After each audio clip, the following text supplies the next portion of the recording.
my dad has a chunk of shrapnel that was dug out of his behind when he was taking a nap in a hammock on some island in the Pacific when a Japanese artillery shell or something exploded nearby. And so And he I don't got know. Yeah. Forrest Gumped. Some I mean, he did. something Absolutely. jumped up and Yes. bit him in the buttocks. Yeah, absolutely.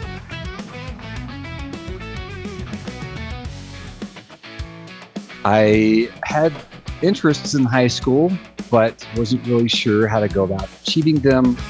I didn't really apply myself towards taking a college track. Was just maybe a little lost. And so after I graduated high school, I picked up a job at a gas station because one of my friends was a manager there. And several months went by. I was like, this is stupid. What am I doing? I quit that and started looking into like vocational work or school. And a recruiter just knocked on the door one Saturday. I was just hanging out. Still living at home, watching cartoons, and I was like, yeah, okay, let's talk. My I guess I'd always had an interest in the military. My dad was in Vietnam. Our grandparents or granddad was in World War II. I kind of grew up with it. My dad watched a lot of World War II documentaries growing up. So I had a lot of respect for it, for service, for anybody who does serve. I did ROTC in high school. I was a Boy Scout, so like all the things, all the not trappings, but all the indicators maybe were already there. So he came in, and I did I was kind of tricked is not the right word, but when he started talking like GI Bill and college money, I was like, wow, I could just like you'll just give that to me, and I just gotta like do some running, like live in the woods for a little while. Yeah, okay, let's do it. And I get to be a tanker. That sounds like fun. And that was it. So Yeah. I think I was probably like that dude's easiest enlistment. Yeah. So it was always something that you kind of had an interest in, but hadn't really had that conscious thought like this was something that I wanted to do. It just kind of like when you were I approached with it, you're like, oh, maybe that makes sense. Yeah, it was always, I was like, yeah, maybe I'll just join the military one day, but never really understood or took or had anybody introduce me to the steps to actually do it. Yeah. Um, but yeah, I do. I still got this is my painting area. I play miniatures war games still, and I play a lot of video games and shooters and all that stuff is interesting to me. And I definitely feel a sense of duty to country, and it seemed like just a really good practical um, path to take. At the time, I didn't consider that I would be retiring one day, but that was one of the checks. Was like, well, I could retire at 38 with a paycheck, maybe something else. That doesn't sound bad at all. Here I am at 40, and it's not bad at all. Yeah. I feel you. Yeah. Yeah. So you mentioned it a little bit. You said our grandfather, and like I hadn't said anything, or whatever, but we are cousins. You are my cousin, Yeah. and Yeah. and our grandfather was a World War II vet, and it's I kind of wish that like I had started doing this when I was a teenager, so I could get him on here because he had a crazy career that digging through the history of all his paperwork and stuff. It's like we don't really know what Grandpa did, but Yeah. um, but I I know a little bit from talking to my mom. I know that he worked for the Pentagon. I know that he had a little bit to do with some programs specific to uh, Sherman tanks and the ammunition that they used. Um, but I don't remember. Well, let's like going through Exactly. some of his stuff. We found like Air Force retirement paperwork, and it's like, wait a second, like when was Granddad a part of the Air Force? But he's got like paperwork that says he was a part. So yeah, we're Maybe. Yeah. Well, my father's my other granddad was also he was in the Pacific. We actually he has my dad has a chunk of shrapnel that was dug out of his behind when he was taking a nap in a hammock on some island in the Pacific when a Japanese artillery shell or something exploded nearby. And so and he I don't got know. Yeah. Forrest Gumped. So I mean, he did. some Absolutely. jumped up and Yes. bit him in the buttocks. Yeah, absolutely. That's funny. Yeah, I was trying to remember. I was like, I couldn't remember if your dad had served or not. He was in Vietnam. Okay. He was drafted while he was in college, and I actually I've got a photo of him up over there in the corner. And he talked about it, told me all his different stories and whatnot. So yeah, it was just kind of in the blood too. So Yeah, it's just kind of interesting that a lot of us within the family ended up in the military in some way or another between grandfather, your dad, you, me, my brother. With yeah, yeah, and maybe even my oldest daughter if she doesn't figure things out real soon. Well, we'll see. yeah, But yeah, I mean, and it was I enjoyed it. There's many hard times, but it scratched a lot of itches as far as like bucket list items you want to do. So yeah. So you said you joined as a kilo. You started as a tanker. Was yep. that a a choice or just something that was presented to you? You're like, oh, that sounds cool. I'll do that. I my SFAB was pretty good, and they're like, yeah, you can do whatever. And I was 18, like looking the cool stuff instead of the logical stuff, and it was down to that or Black Hawk crew chief. Um, and yeah, tanks were sounded cool, man, and it was. I mean, it was also dirty and nasty and hard, Yeah, being combat arms, but. Yeah, it looks cool. And I was like, well, I'll just do the cool stuff until I get tired or hurt myself, and then I'll, do something else when I get bored of that. So, yeah. And as a tanker, did you go through OSET or did you have basic and then go somewhere else for tanker school? yeah, we did OSET at Fort Okay. Knox. So you went right through basic with the same group, right to being a tanker.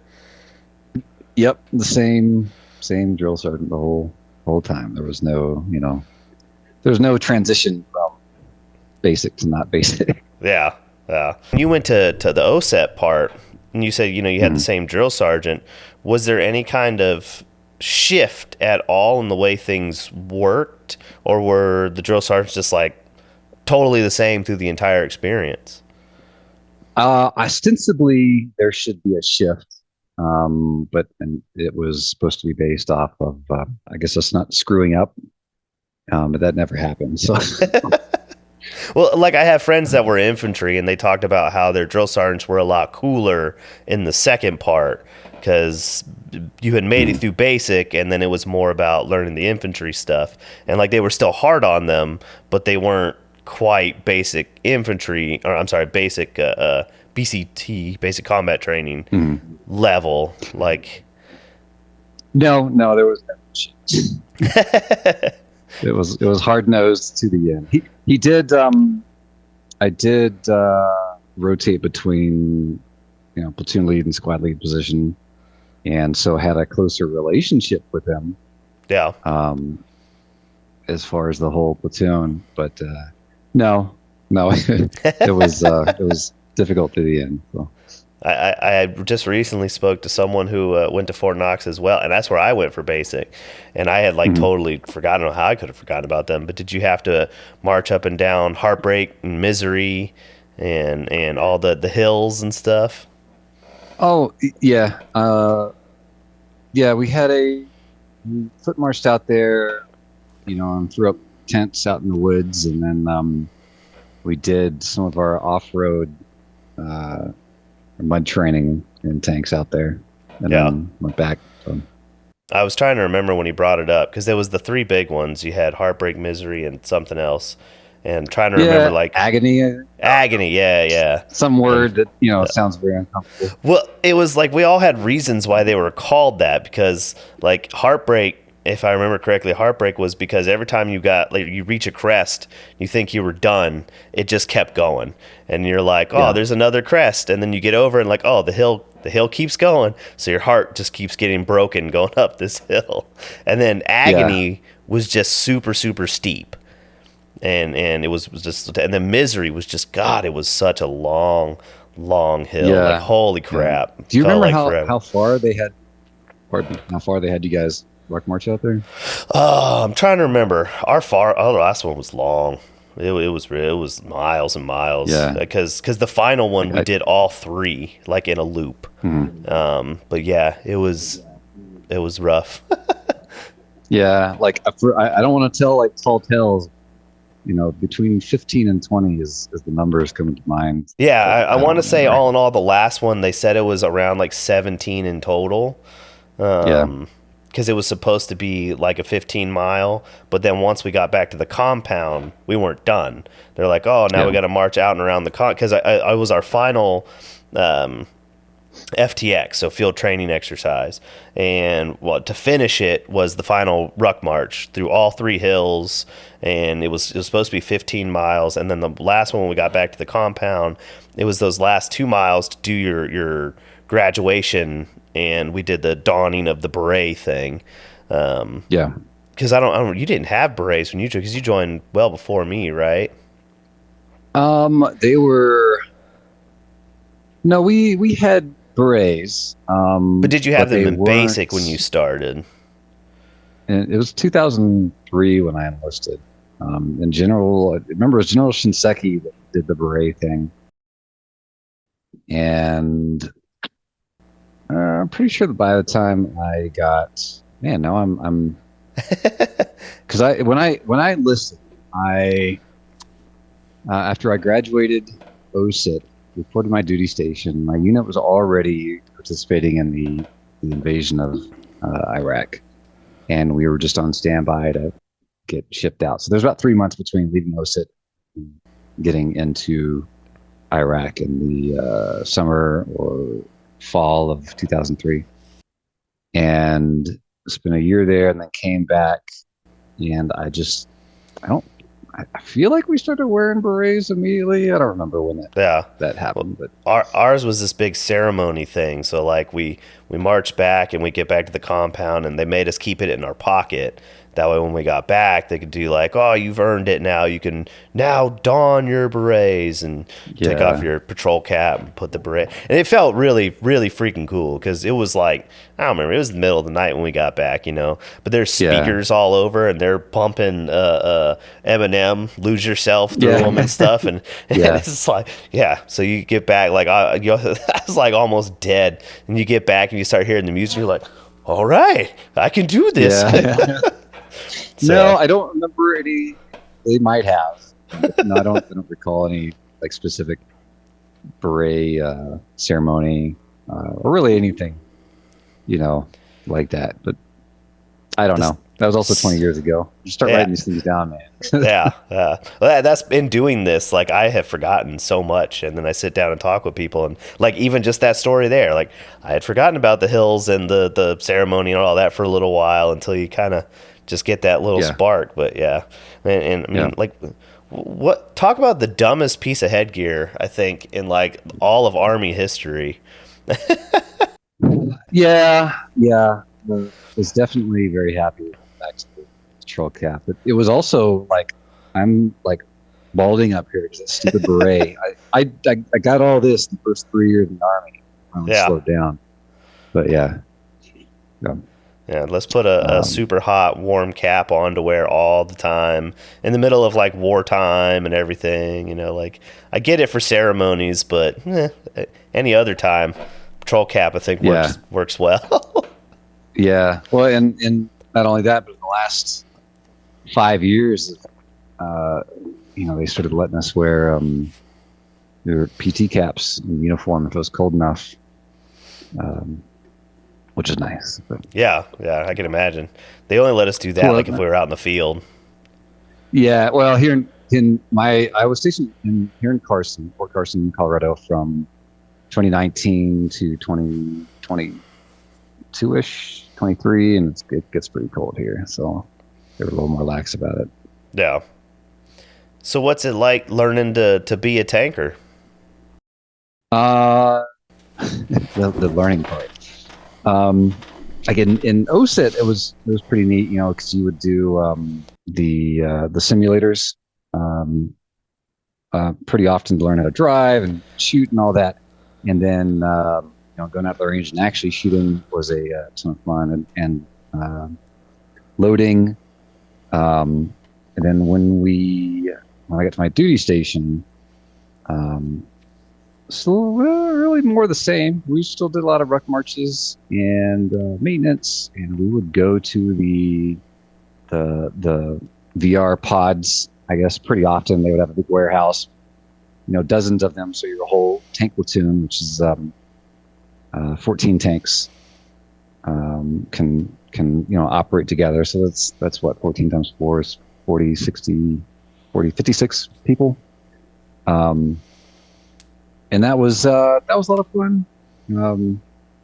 I do remember I broke one of the simulators for the whole exercise one time as I was driving, and the graphics in the simulators in 2005 and 6, like, they're not great. The physics are there, but the graphics are garbo. And we were posted up on a hill in the valley while the rest of our platoon was supposed to pass through.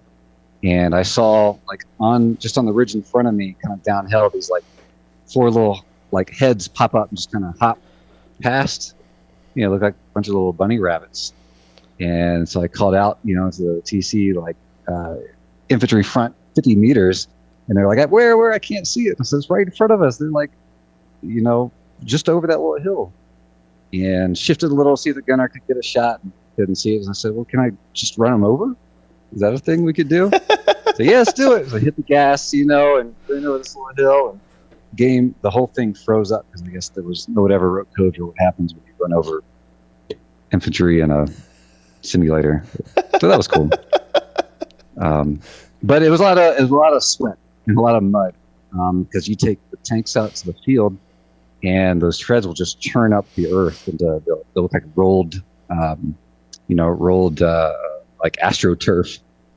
So if you put 14 tanks in a couple 100-meter square area, a day or two goes by, it's going to be all turned mud. A little bit of rain means everything's wet and nasty. And getting into the tank means climbing down into a hole that you're putting your boots on, and then you're just living in mud and nastiness permanently until you get out of the field. So, that was fun when I was 21, 22, 23. I'm kind of beyond the, being stinky and muddy all the time. Yeah, I feel you there. Yeah.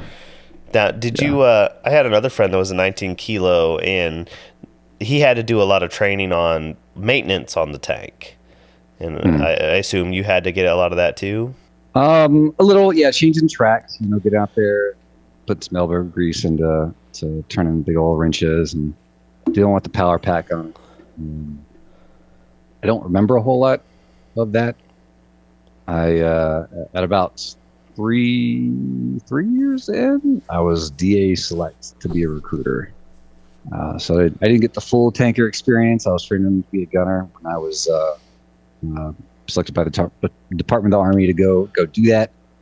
And at the end of my recruiting tour, I opted to reclass into something that would better benefit me and my family, because by that time I had a wife and a child.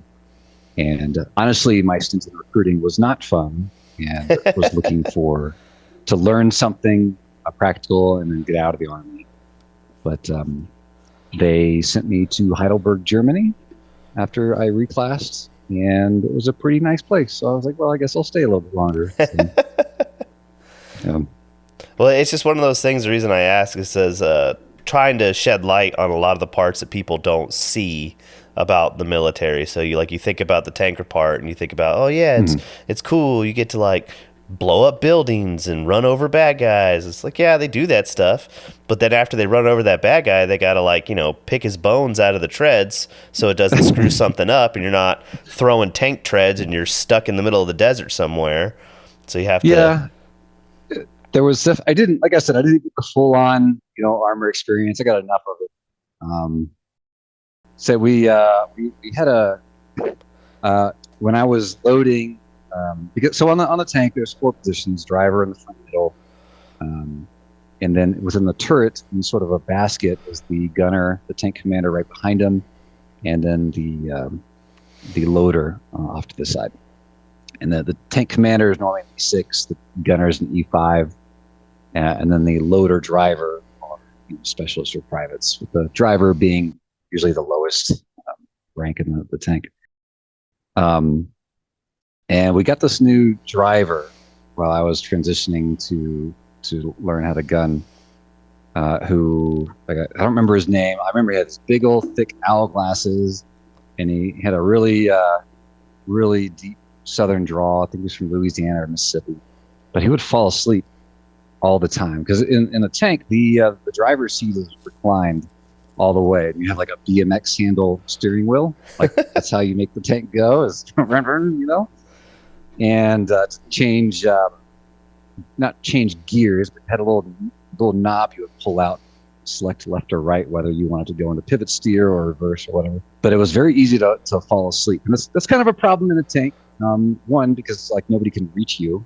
We can yell at you with your headset on, but for a while we would keep a broom in the turret, because you could rotate the turret, and there's like a braided basket between people in the turret and the driver, so you don't like get your foot caught and torn off. And we have to like poke him in the back of the head with the broom, if he fell asleep. And on top of that, when you would go do gunnery, practice gunnery, in a tank, you would normally, most of your engagements were sitting behind a berm, so a small hill, and just low enough so that it blocked view of the tank. But the tank commander or his viewer on the top of the tank could see over it, identify a target, call it out, and give a command to engage. And when that would happen, the driver would hit the gas, up the top of the little berm, take the shot, and back it up. And the tank had the brake on the tank the pedal was really wide, and the one that we had, or a few tanks that we had a lot of tension behind it, so you'd almost have to put both feet onto the brake pedal to keep yourself in position. You could put yourself in park, but you want to do that. You don't want to do that on the berm, because you want to be able to rev it with the brake on, then let off the brake and get up the top of that berm as fast as you can and take the shot. And he would fall asleep, and we would just start rolling forward because his feet would lose pressure on the brake pedal. But he was a goober, and he did get us stuck at least once. There's a down slope into like a couple feet deep puddle, and then an upslope. And the TC was yelling at him, okay, so as we start going down, you need to gas it so that we can get up the other side. Well, he didn't do that. So we get up to the other side, and that's when we start gassing it, and then the tank treads just going and going and going, and we just slide back in the middle. And we had to get out and try to, you can dig a little bit to maybe get some traction, but had to get a Hercules or recovery vehicle to come pull us out. Yeah. You don't really think about a tank losing traction. Oh man. Because the track pads they're rubber, and if you're on a trail following another dozen tanks, that trail is flattened. And I distinctly remember going through the woods on Fort Hood, and driver taking a little bit too much of a hard left, and that's just sliding right, just knocking over saplings until the tread's caught. And, keep going. Yeah, absolutely. Now I want to go on YouTube and look up videos of people like drifting tanks, just like. There's a couple. There's a Bradley, real popular Bradley, video of one being drifted. You can probably find an Abrams out there too. So I'm sure that looked real silly. You guys getting to the top of that berm and then just slowly sliding back down, and everybody's like screaming, like, "Look at them idiots over there!" Yeah, yeah, that's kind of how it was. actual ones. Our company, we were Charlie Company. I don't remember, but it was the company's call sign was Crazy Horse, and it kind of felt like we got all the rejects. But I don't know. I was at youth at the time, so I didn't really know everybody, but yeah, it was wild.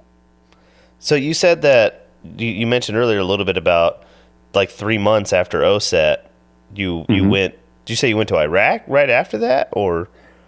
Well, so when I enlisted in, I think November of 2002, and that's when all the hubbub about potentially invading Iraq, Afghanistan, in response to the 9/11 stuff the year prior, which that's a whole nother topic. But Yeah. so that was being planned, and so when I enlisted, like I knew that I was probably going to get into something. Well, And the because invasion 2003 was like the first big push, right? It was I think spring of 2000, because I remember in OSIT the drill sergeants would put on the news, and we get to watch that stuff, and you could see them like they're like getting what's the PG word?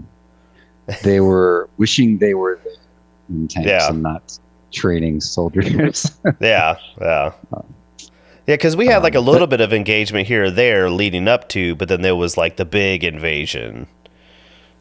Yeah, the I don't know if there's a whole lot of dilly dallying with Iraq. Afghanistan was a bit slower, but yeah, that was I missed the initial push by just a few months. Okay, gotcha. And was actually the regardless. Well, so Saddam was captured in, I think, December of 2003, and I do have kind of a silly story regarding that. But if you want to hear it, I'll hear whatever you're willing to tell me, man. okay. So as long as no one's getting in trouble, Me, no. So when I did get to Iraq, I did get a little let down because I showed up at I think Basra Airport. I don't remember. And they needed a PFC to go to the brigade headquarters, brigade HAC, as opposed to a line company where all the tanks are. I didn't know what that meant. It didn't mean anything to me because it was not going to be my choice anyway. So they sent me to HHC 1st Brigade, 4ID, excuse me, where we did not have tanks. The colonel had a Bradley. And when I got there, they assigned me to the S3, which is like ops, which I could tell you all night long what that is. But sitting around looking at computers and whatnot. But when I got there, they did give me a truck. They gave me a 2.5 ton truck that hadn't run in several months. So here's your vehicle, PFC Luttrell. You can figure out how to make it work. Never even.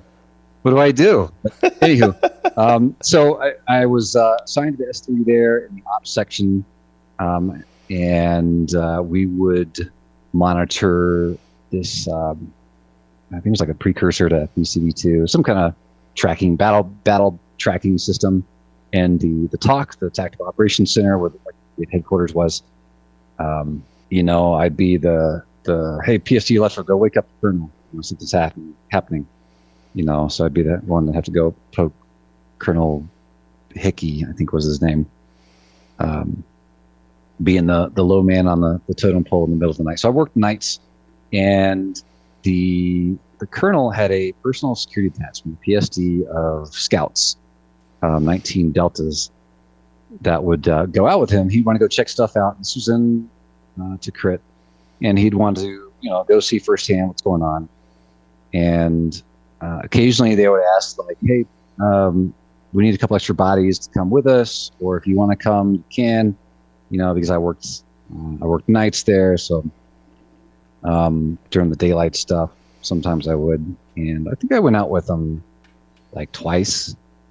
We'd do our little runs to the main fob in the area for food and for other things. Or we go out to different spots around Tikrit. Why I didn't at the time. Um, but it happened often and uh, didn't really turn up a lot. Um, and because I worked nights, obviously, I'd like to get some sleep during the day. And one day, this sergeant, maybe he was a corporal at the time, I don't remember. He came and said, "Hey, we're going out today, and they think they got something." No, it was the evening. And I said, "Nah, I'm just gonna stay here and like, take a nap or play my little Game Boy Advance."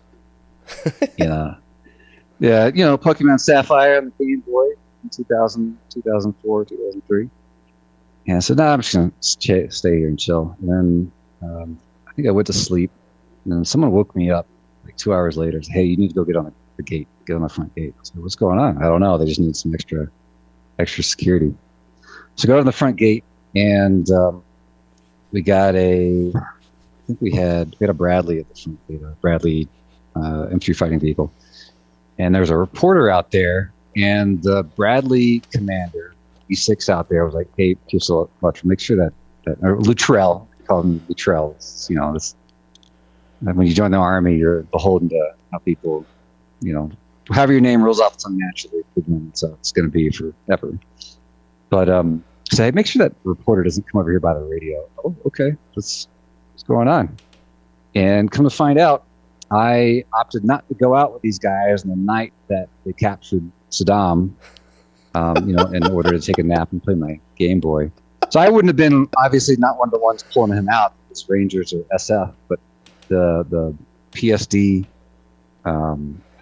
pulled perimeter. They set up a cordon around the area while the Rangers or SF guys pulled them out. So they came back with photos. They're all, they're taking pictures like in Saddam's hole, with his fridge and stuff like that. Yeah. We did go out and like look at it next week or something like that, but I didn't have any cool pictures. So you're the guy who's like, yeah, I'm the guy who didn't get to go out and catch Saddam. Yeah. I mean, okay, they were just sitting out. It was dark. They wouldn't have seen anything. That's pretty funny. So at that time, I can imagine, because I remember when that happened on TV and them pulling down the statues and stuff over there and them catching Saddam and, they found him. I don't remember. It was like holed up in the basement because he looked all terrible with his hair all crazy and stuff. No, it wasn't. It was literally like a cave dug into the ground, a dirt hole, and it was only like 10 miles away from where we were living. So he was trying to do he was trying to stay real close, like. They know they'll find me way out there. That's what they're looking for me. They're not looking for me right next to the base. Yeah, yeah, that pretty much. But so did that, and while I was there, I noticed some guys. There were the IT guys. There was this one soldier. His name was Mandak. He's from the Philippines. I'm sorry, Mandak, if you happen to hear this and you're not from the Philippines, but dude grew up in a jungle. That's where his family was from. And I remember he would come down, like fix some stuff on the computers and then talk and then leave. And I was like, what does this guy do? Like, I kind of want to do that. And he was a 25 Bravo. So, a couple years later when I went to reclass, I remembered all that because me and him, after we came back, we played. What was the original Warcraft? Yes, Warcraft 3. The Warcraft on what? I'm sorry, broke up. Do you remember the original Warcraft RTS? Yeah, strategy game. Well, like Warcraft 2 and 3, they were both real time strategy. Yeah, one of those. Me and him played together a lot. So once I came back from Iraq. And I came down on orders to be a recruiter the following year. And then went and did that. That kind of left an impression on me. And that's why I chose to become a Bravo down the road. So how many years did you spend as a tanker again? I'm sorry. It was only 2.5, thereabouts. Okay. First 2.5 years in. Yeah. How long was your first deployment? It was about 9 months. So I showed Okay. up in August, and the unit has already been there. So came back from Iraq in May or June of 2004, and uh, probably about 8 months later, I came down on orders, and it's very rare to get orders to become a recruiter with such little time in the army. Like I only had 2.5, 3 years in the army, and there was, from my understanding, a push from the upper echelons of U.S. Army Recruiting Command to get younger recruiters to be able to, thinking they'd be able to connect well with other folks. But Yeah. yeah, it happened. So So why do you think wasn't you much got fun. picked? I don't know. Don't know. Yeah. Um, yeah, no idea. Well, it's funny because I did another interview with a former Marine, and Mhm. he got made a clerk just because like he could type and the other guys couldn't. So I was curious if it was something like that. They were like, oh, like this dude's the brainy guy in the tank, so we put him in for, like Yeah, the that's Army it. came and It's asked a the brainy. command. Yes. They're like, oh, Luttrell, we'll put him in for that. Maybe I honestly don't know. I know that companies, like, they get requirements, and so company commanders can kind of pick and choose. I was also newer to the company, because that company, once I came back from Iraq, went to see the brigade sergeant major. Said, hey, um, I'd really appreciate if I could go to a line company, do tanker stuff. So, okay, so it did, but the unit was training up to go back on another rotation, and I suspect they probably wanted to keep their guys who'd been out and done it already, and that's reasonable, um, as opposed to the newer guy. I also there was a lot of there were a lot of problem children in the unit, and I know that to be a recruiter, you have to have like no debt, no strikes against you, yada yada yada. So I don't know. These are all just guesses of mine. I mean, I'm sure there's Uh, some kind of reason. I mean, you pissed off your commander sometime. They're like, yeah, hey, this is a perfect time to get rid of this dude. They need recruiters. Sure, sign him up. no, I think it was the opposite. Just keep them clean. Like, yeah, the rest of them were kind of more uh, typical, like, um, I don't know, crew of misfits you sort of expect from tankers. So, Yeah. Well, I mean, there's a but general personality type when you get any kind of like infantry versus cavalry.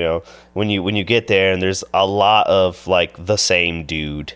yeah, So they attract certain people to them. So I mean, that's that. yeah, there were lots that would stumble into PT Monday morning. Having spent all night at the strip club Sunday night. We had one that was under investigation for dating a finance soldier, and got her to like buff up his pay a little bit. So, Yeah, we that's had good for we your had all career. kinds. I had a bunch of Marine friends at one time. Their whole thing was they would go out and they would just stay out drinking till like 3 a.m, and then they had the Navy corpsmen that worked with them. It's like their Yep. medics, and they Mm-hmm. taught them how to give themselves sailing locks and stuff. So IVs. they'd set up their own IVs and they'd put it under their pillow to have some pressure on it and catch like an hour of sleep and just change the oil through the whole system and wake up and go to Yeah. PT after I've been out all night. Yeah. These are definitely nice. Definitely help you get back on your feet. But, You trying to tell me you've had yes. experience doing the same? No. I've been pretty good over the years doing dumb stuff like that. And really, my only experience with IVs was when I was really, really sick, and so sick that they gave me IVs because I didn't know what else to do. So Oh yeah, that's yeah, what you want to hear. yeah. Yeah, but so yeah, I finished the recruiting thing. I recruited out of South Carolina. It was incredibly stressful and soul destroying. I don't know how else to put it. But it led to something really, really, really good. Um, when I reclassed, I got Germany in my contract, got Heidelberg. And I made a mistake. I thought, this would be really good for my family, for me and the wife, because our relationship was struggling a little bit while I was a recruiter. We had a newborn, was gone, 6 days of the week. And I thought this would be good for us to kind of reconnect and go enjoy it. So I didn't tell her that I picked Germany. So the Army is sending us to Germany. And of course, she's freaking out because, I just married her 3 years prior. And she'd never left Texas. So it was about 10 years before I told her, like, hey, we went to Germany. I totally picked to do that. She wasn't really happy with me. But that was a really, really good time. I did deploy to Afghanistan while I was there, but that deployment was pretty chill. And but Germany itself was awesome. We went to France and saw Pompeii. Went to the Czech Republic while I was in Afghanistan. My wife went to Scotland with my daughter and Poland with a friend of hers. Germany itself is a really great place. One of these days I'm going to take the kids back. It was a dream. Like, as far as being in the Army, being assigned to a medical unit was, coming from being a recruiter and prior to that a tanker, was very, very chill and very nice. I don't think I've ever heard anyone speak negatively of their time in Germany in the Army. Because, like you say, France, it's like anything is a train ride away, a couple hours. You're in so many different countries, and there's so much cool stuff you can do over there. Yeah, and it's really family friendly. It's really nice. Like, the Germans are really easy to deal with. They follow the rules. You follow the rules. Everybody's happy. It's safe. It's beautiful. It's historic. There was a castle, like, downtown from my duty station that you could, like, see from where we lived at. It snowed. Okay, it snowed, but it wasn't too bad. You weren't in the part of Germany where it snows for like 6 months out of the year? It snowed for several months out of the year, but it was also, yeah, it did. In fact, the apartments, or the place we stayed in, didn't even have air conditioning, which is common. Germany did not have air conditioning in buildings. Because it was so cool for most of the year. Yeah, I mean, that's a big thing all across Europe. They're, like, just now starting to put more climate control in a lot of their homes and stuff, especially with it getting warmer over there. Yeah, we end up buying a floor unit air conditioning because it was pretty bad. And we did end up having to take our dog to the emergency vet one day because she was choking on her own. I guess she got overheated. She was a French bulldog. They don't breathe well anyways. But, definitely starting to get a little warmer there. But yeah, that was just awesome. Afghanistan wasn't bad at all. And when I came back, I talked to Branch and got an assignment back to Fort Hood because my wife asked for that, to go back home to where her family was. So we did, and we were only there for 2 years before I came down on TRAP orders, and I forget what TRAP stands for, Training Resource Arbitration something.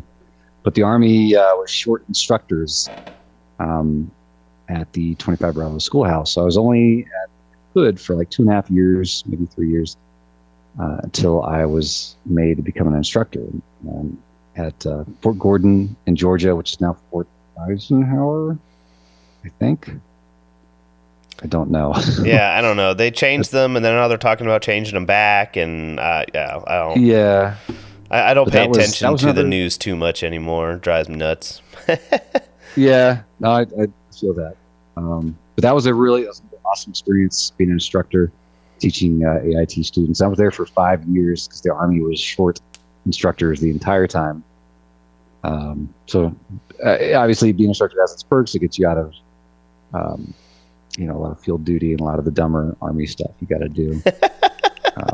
On the downside, being an instructor, would be pulling CQ at the barracks twice a month, but not that big a deal. Teaching soldiers is a lot of fun, and we had a lot of latitude to teach the material. You'd be on your own for most of the day, maybe. Well, ideally, should have been two instructors in the classroom. But, also, being the instructor meant that we didn't have any requirements to provide discipline. That was the AIT instructors, the NCOs. So it was nice. It was fun. Yeah, your job was just to teach. I taught Windows, various installations, server, Microsoft Exchange, really kind of the baseline knowledge you'd expect a IT kid to have. It sits on a help desk. Yeah. And so I teach 1 and like almost 2 week long courses, and then get a little break. We could turn in scores. We'd have a little, you do PT in the morning, and that was a little different for me. We did PT at 5:30, which is a little early, a little early. But class didn't start until 8:30, so it's it was kind of nice to come back and be able to take a nap and whatnot. But it was a lot of fun. I really, really enjoyed that. And then when about 5 years came, they're like, "Hey, we can't have you stay here any longer." Yeah. So we got to do something with you. And me and the wife kind of dilly-dallied about assignments. They offered me some cool stuff. Could have gone to Belgium. Got an offer to go actually do server management up at West Point. And I say an offer. It was a nominative position, kind of where people, somebody somewhere is looking through a stack of NCOERs looking for specific set of talents, or good NCOERs, and they'll make phone calls and be like, "Hey, do an interview."